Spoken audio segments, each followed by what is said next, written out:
20th century director and producer Billy Wilder worked in film for nearly 5 decades, producing some of the funniest and darkest films in post-war Hollywood.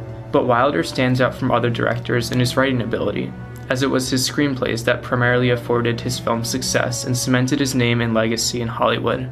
From hard-boiled, low-key film noirs like Sunset Boulevard and Ace in the Hole, to slapstick comedies like Some Like It Hot and The 7-Year Itch, Wilder was one of the most versatile filmmakers in the 1950s, embracing the qualities of a true auteur. Still wonderful, isn't it?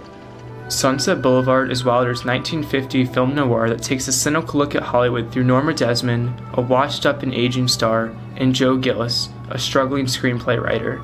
The film explores Desmond's delusional efforts and fantasy-driven desires to return to the spotlight. I didn't know you were planning a comeback. I hate that word. It's a return. A return to the millions of people who've never forgiven me for deserting the screen. The cold and bleak themes explored, like how Hollywood disposes of and forgets actors after exploiting their talents for a brief period of time, come to fruition through Billy Wilder's ingenious storytelling and character illustration. As film critic Adrian Turner describes it, Billy Wilder harbors a cinematic elusiveness in all of his films. Gloria Swanson plays a character not unlike herself in relation to her relevance in Hollywood. Norma Desmond, like Swanson, was a silent-era movie star turning 50, craving to reclaim her stardom. We'll make another picture and another picture. Swanson's acting in Sunset Boulevard paralleled the state of her career in cinema. Norma, you're a woman of 50. Now grow up. There's nothing tragic about being 50. Not unless you try to be 25. The greatest star of them all. This homage to Hollywood mythology is also apparent in Some Like It Hot and The 7-Year Itch, where Marilyn Monroe plays characters that epitomize her real-life public persona. The only thing differentiating Sugarcane and Marilyn Monroe is their names.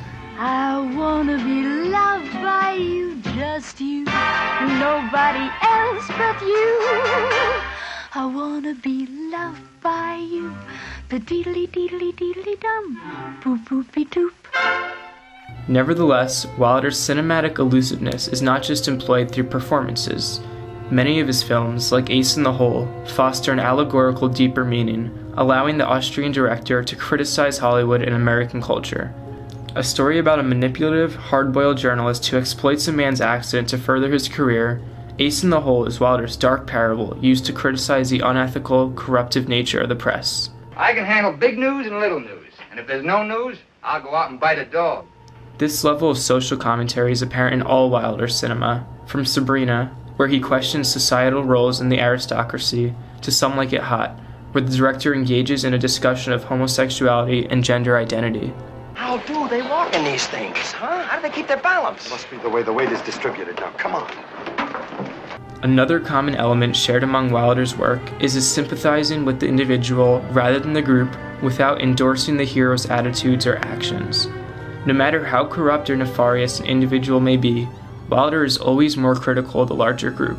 In Sunset Boulevard, both Gillis and Desmond are flawed and cynical, exploiting and feeding off the other in their anomalous relationship to further their career in cinema. Still, they pale in comparison to the unforgiving, villainous personification of the Hollywood machine. One could also look at Ace in the Hole to examine Wilder's relation between the individual and the crowd. Chuck Tatum, the amoral, egotistical reporter that orchestrates the cunning story of Leo Minosa, is not nearly as evil as the excitement-driven mob of people fascinated by the event. However, Wilder still refuses to condone his protagonist's actions, issuing tragic downfalls to both Tatum and Gillis.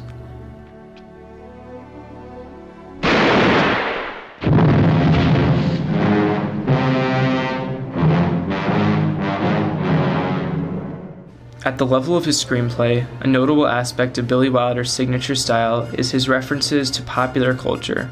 In Sunset Boulevard alone, the characters mention everything from famous novels and films to characters and icons. It was like that old woman in Great Expectations. You'd have turned down Gone with the Wind. Depends on what it is, a Donald Duck or a Joan of Arc. There were 3 young directors who showed promise in those days.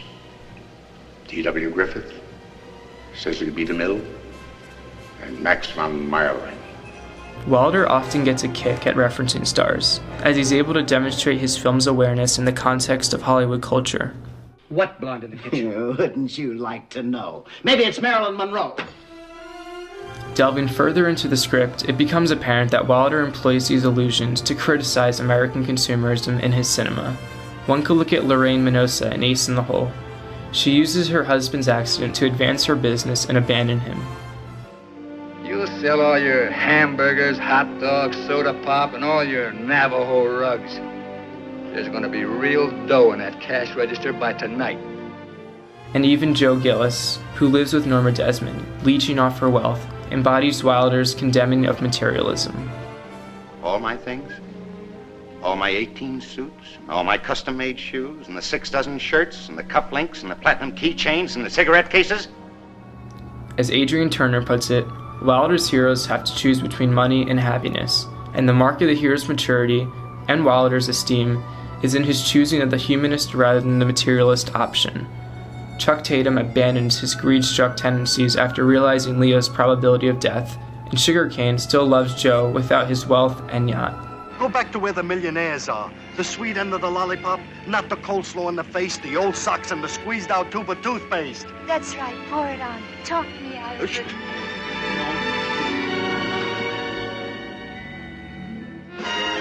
Running wild, lost control.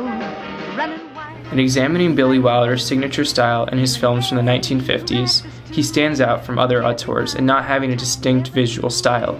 Working for Paramount Pictures in most of the decade, his films typically picked up the visual house style of the studio, and while excellent and meaningful cinematography does exist in his work, it was his relationship with the screenplay that really solidified his reputation as an American auteur.